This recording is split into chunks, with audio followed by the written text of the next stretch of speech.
ಕಲಿ ಆ್ಯಪ್ನಲ್ಲಿ auto pay ಮೂಲಕ ಹಣ ಕಟ್ಟಾಗಿದೆಯಾ ಅದನ್ನು ಹೇಗೆ ರೀಫಂಡ್ ಮಾಡಿಕೋದಂತ ನಾ ಈ ವಿಡಿಯೋದಲ್ಲಿ ತಿಳಿಸ್ಕೊಡ್ತೀನಿ ಬನ್ನಿ. ಕಲಿ ಆ್ಯಪ್ನಲ್ಲಿ ನಿಮ್ಮ ಅಕೌಂಟ್ನಿಂದ ಆಟೋಮೆಟಿಕ್ ಆಗಿ ಹಣ ಕಟ್ಟಾಗಿದೆಯಾ, ಈಗ ಮರುಪಾವತಿ ಹೇಗೆ ಪಡೆಯೋದು ನೋಡೋಣ. ಕಲಿ ಆ್ಯಪ್ನಲ್ಲಿ ರೀಫಂಡ್ ರಿಕ್ವೆಸ್ಟ್ ಕಳಿಸೋಕ್ಕಿಂತ ಮೊದಲು ಎರಡು ಕೆಲಸ ಮಾಡಬೇಕು. ಒಂದು, ಸಬ್ಸ್ಕ್ರಿಪ್ಷನ್ ಕ್ಯಾನ್ಸಲ್ ಮಾಡಬೇಕು, ಮತ್ತೊಂದು ನಿಮ್ಮ ಮೊಬೈಲ್ದಲ್ಲಿ ಆಟೋ ಪೇ ಆಫ್ ಆಗಿದೆಯಲ್ಲ ಚೆಕ್ ಮಾಡಬೇಕು. ಇವೆರಡು ಆದ ನಂತರ ರೀಫಂಡ್ ರಿಕ್ವೆಸ್ಟ್ ಮೆಸೇಜ್ ಹಾಕಬೇಕು. ಫಸ್ಟ್ ಕಲಿ ಆ್ಯಪ್ನಲ್ಲಿ ಸಬ್ಸ್ಕ್ರಿಪ್ಷನ್ ಕ್ಯಾನ್ಸಲ್ ಮಾಡಬೇಕು. ಇವಾಗ ಹೇಗೆ ಕ್ಯಾನ್ಸಲ್ ಮಾಡೋದಂತ ತಿಳಿಸ್ತೀನಿ ಬನ್ನಿ. ಕಲಿ ಆ್ಯಪ್ ಓಪನ್ ಮಾಡಿಕೊಳ್ಳಿ. ಓಪನ್ ಆದ ನಂತರ ರೈಟ್ ಸೈಡ್ ಮೇಲ್ಗಡೆ ಪ್ರೊಫೈಲ್ ಐಕಾನ್ ಕಾಣ್ತಲ್ಲ, ಪ್ರೊಫೈಲ್ ಐಕಾನ್ ಮೇಲೆ ಕ್ಲಿಕ್ ಮಾಡಿ. ಕೆಳಗಡೆ ಮ್ಯಾನೇಜ್ ಸಬ್ಸ್ಕ್ರಿಪ್ಷನ್ ಅಂತಿದೆಯಲ್ಲ ಅದ್ರ ಮೇಲೆ ಕ್ಲಿಕ್ ಮಾಡಿ. ಕೆಳಗಡೆ ಕ್ಯಾನ್ಸಲ್ ಸಬ್ಸ್ಕ್ರಿಪ್ಷನ್ ಅಂತಿದೆಯಲ್ಲ ಅದರ ಮೇಲೆ ಕ್ಲಿಕ್ ಮಾಡಿ. 4 ರೀಜನ್ದಲ್ಲಿ ಒಂದು ರೀಜನ್ ಸೆಲೆಕ್ಟ್ ಮಾಡಿ. ಕೆಳಗಡೆ ಕ್ಯಾನ್ಸಲ್ ಸಬ್ಸ್ಕ್ರಿಪ್ಷನ್ ಅಂತಿದೆಯಲ್ಲ ಅದ್ರ ಮೇಲೆ ಕ್ಲಿಕ್ ಮಾಡಿ. ಡನ್ ಮೇಲೆ ಕ್ಲಿಕ್ ಮಾಡಿ. ಇವಾಗ ಸಬ್ಸ್ಕ್ರಿಪ್ಷನ್ ಕ್ಯಾನ್ಸಲ್ ಆಗಿದೆ. ಇವಾಗ ಬ್ಯಾಕ್ ಬನ್ನಿ. ಇವಾಗ ಇಲ್ಲಿ ನೋಡಿ ಆಟೋ ಪೇ ಕ್ಯಾನ್ಸಲ್ ಆಗಿದೆ, ಆಟೋ ಪೇ ಆಫ್ ಆಗಿದೆ. ಇಲ್ಲಿ ಆಟೋ ಪೇ ಕ್ಯಾನ್ಸಲ್ ಅಂತ ತೋರಿಸ್ತಿದೆ, okay. But PhonePe Google ಪೇದಲ್ಲಿ ಆಫ್ ಆಗಿದೆ ಇಲ್ಲ ಒಮ್ಮೆ ಚೆಕ್ ಮಾಡಬೇಕು. ನೀವು ಕಲಿ ಆ್ಯಪ್ ಟ್ರಯಲ್ ನೋಡ್ಬೇಕಾದ್ರೆ ಪೇಮೆಂಟ್ ಯಾವುದರಲ್ಲಿ ಮಾಡ್ರಿ, ಗೂಗಲ್ ಪೇದಲ್ಲಿ ಮಾಡ್ರಿ ಅಥವಾ ಫೋನ್ ಪೇದಲ್ಲಿ ಮಾಡ್ರಿ, ಅದರಲ್ಲಿ ಆಟೋ ಪೇ ಆಫ್ ಆಗಿದಿಲ್ಲ ಚೆಕ್ ಮಾಡಿ. ಆಟೋ ಪೇ ಆಫ್ ಆಗಲ್ಕಂದ್ರೆ ಮತ್ತೆ ನೆಕ್ಸ್ಟ್ ದುಡ್ಡು ಕಟ್ಟಾಗೋ ಚಾನ್ಸ್ ಇರುತ್ತೆ, ಅದಕ್ಕೋಸ್ಕರ ಚೆಕ್ ಮಾಡ್ಕೊಳ್ಳಿ.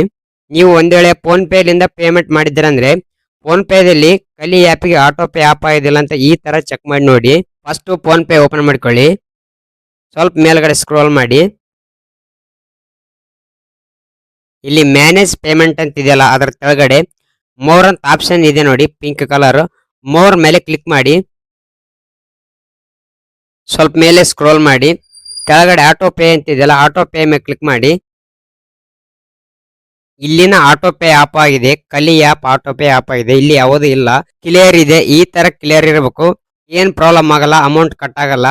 ಒಂದ್ ವೇಳೆ ಇಲ್ಲಿ ಕಲಿ ಆ್ಯಪ್ ಅಥವಾ ಸೀಕೋ ಅಂತೇಳಿ ತೋರಿಸ್ತಂದ್ರೆ ಅದ್ರ ಮೇಲೆ ಕ್ಲಿಕ್ ಮಾಡಿ. ಕೆಳಗಡೆ ಡಿಲೇಟ್ ಆಟೋ ಪೇ ಮೇಲೆ ಕ್ಲಿಕ್ ಮಾಡಿ, ನಿಮ್ ಪಿನ್ ಎಂಟ್ರಿ ಮಾಡಿ, ಆಟೋ ಪೇ ಆಫ್ ಆಗುತ್ತೆ, ನೆಕ್ಸ್ಟ್ ಅಮೌಂಟ್ ಕಟ್ ಆಗಲ್ಲ. ಇವಾಗ ಆಟೋ ಪೇ ಏನ್ ಆಫ್ ಆಗಿದೆ, ಆದರೆ ರೀಫಂಡ್ ಹೇಗೆ ತಗೋದಂತ ಇವಾಗ ತಿಳಿಸ್ತೀನಿ ಬನ್ನಿ. ಕಲಿ ಆ್ಯಪ್ ಓಪನ್ ಮಾಡಿಕೊಳ್ಳಿ. ಮೇಲ್ಗಡೆ ಪ್ರೊಫೈಲ್ ಐಕನ್ ಮೇಲೆ ಕ್ಲಿಕ್ ಮಾಡಿ. ಕೆಳಗಡೆ ರೀಫಂಡ್ ಪಾಲಿಸಿ ಅಂತ ಇದೆಯಲ್ಲ ಅದರ ಮೇಲೆ ಕ್ಲಿಕ್ ಮಾಡಿ. ಸ್ವಲ್ಪ ಮೇಲ್ಗಡೆ ಸ್ಕ್ರೋಲ್ ಮಾಡಿ. ಇಲ್ಲಿ ಮೂರನೇ ಆಪ್ಷನ್ ರೀಫಂಡ್ ಅಂತ ಇದೆಯಲ್ಲ ಅದರ ಕೆಳಗಡೆ ರೀಫಂಡ್ ಬರುತ್ತಾ ಇಲ್ಲ ಅಂತ ಕ್ಲಿಯರ್ ಬರದಾರ ನೋಡಿ, ಒಮ್ಮೆ ಓದಿಕೊಳ್ಳಿ. ಕಲಿ ಆ್ಯಪ್ ರೀಫಂಡ್ ಪಾಲಿಸಿ ಹೇಗಿದೆ ಅಂತ ಸಿಂಪಲ್ ಆಗಿ ಹೇಳ್ಬೇಕಂದ್ರೆ, ನಿಮಗೆ ಸಬ್ಸ್ಕ್ರಿಪ್ಷನ್ ತಗೊಂಡ ನಂತರ ಅವ್ರ ಸರ್ವಿಸ್ ನಿಮ್ಗೆ ಇಷ್ಟವಾಗಲಿಲ್ಲ ಅಂದ್ರೆ 7 ದಿನದೊಳಗ ಹಣ ವಾಪಸ್ ಕೇಳಬಹುದು. ನೀವು ರೀಫಂಡ್ ರಿಕ್ವೆಸ್ಟ್ ಕಳಿಸಿದ ನಂತರ 7 ದಿನದಲ್ಲಿ ನಿಮ್ಮ ಹಣನ ನಿಮ್ಮ ಅಕೌಂಟಿಗೆ ಹಾಕ್ತಾರೆ ಅಂತ ಅವರು, ಈ ತರ ಅವರು ರೀಫಂಡ್ ಪಾಲಿಸಿ ಇದೆ. ಒಂದ್ ವೇಳೆ ನೀವು ಸಬ್ಸ್ಕ್ರಿಪ್ಷನ್ ತಗೊಂಡು ನಿಮ್ಗೆ ಇಷ್ಟವಾಗ್ಲಿಲ್ಲ ಅಂತಂದ್ರೆ ಸಬ್ಸ್ಕ್ರಿಪ್ಷನ್ ಕ್ಯಾನ್ಸಲ್ ಮಾಡ್ಕೊಂಡು ಮತ್ತೆ ನಿಮ್ಮ ಹಣನ ನೀವು ವಾಪಸ್ ಪಡಿಬೇಕಂದ್ರೆ 7 ದಿನ ಟೈಮ್ ಇದೆ, ಅಷ್ಟರೊಳಗನೆ ಮಾಡ್ಕೋಬೇಕು. ನಿಮ್ಮ ಹಣ ವಾಪಸ್ ಬೇಕಂದ್ರೆ ರೀಫಂಡ್ ರಿಕ್ವೆಸ್ಟ್ ಈ ತರ ಹಾಕಿ, ನಾ ಹೇಳೋ ತರ ಹಾಕಿ ವಾಪಸ್ ಬರುತ್ತೆ. ಇವಾಗ ಸ್ವಲ್ಪ ಬ್ಯಾಕ್ ಬನ್ನಿ. ಇವಾಗ ಇಲ್ಲಿ ಹೆಲ್ಪ್ ಸಪೋರ್ಟ್ ಅಂತ ಇದೆಯಲ್ಲ, ಹೆಲ್ಪ್ ಸಪೋರ್ಟ್ ಮೇಲೆ ಕ್ಲಿಕ್ ಮಾಡಿ. ಪೇಮೆಂಟ್ ರೀಫಂಡ್ ಅಂತಿದೆಯಲ್ಲ, ಪೇಮೆಂಟ್ ರೀಫಂಡ್ ಮೇಲೆ ಕ್ಲಿಕ್ ಮಾಡಿ. ಕೆಳಗಡೆ ಮೆಸೇಜ್ ಅಂತಿದೆಯಲ್ಲ, ಮೆಸೇಜ್ ಮೇಲೆ ಕ್ಲಿಕ್ ಮಾಡಿ.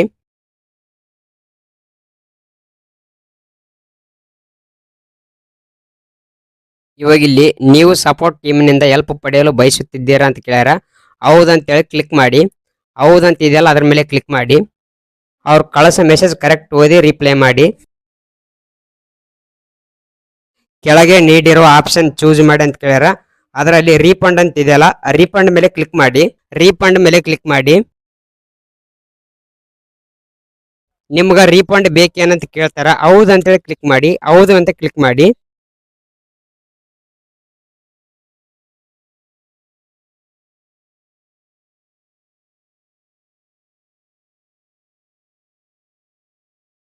ಮತ್ತೆ ನಿಮ್ಗೆ ರೀಫಂಡ್ ಬೇಕೇನಂತ ಕೇಳ್ತಾರೆ, ಅವಾಗ ನೀವು ಹೌದು ಅಂತೇಳಿ ಕ್ಲಿಕ್ ಮಾಡಿ. ಕೆಳಗಡೆ ಹೌದು ಅಂತಿದೆಯಲ್ಲ, ಹೌದು ಅಂತ ಕ್ಲಿಕ್ ಮಾಡಿ.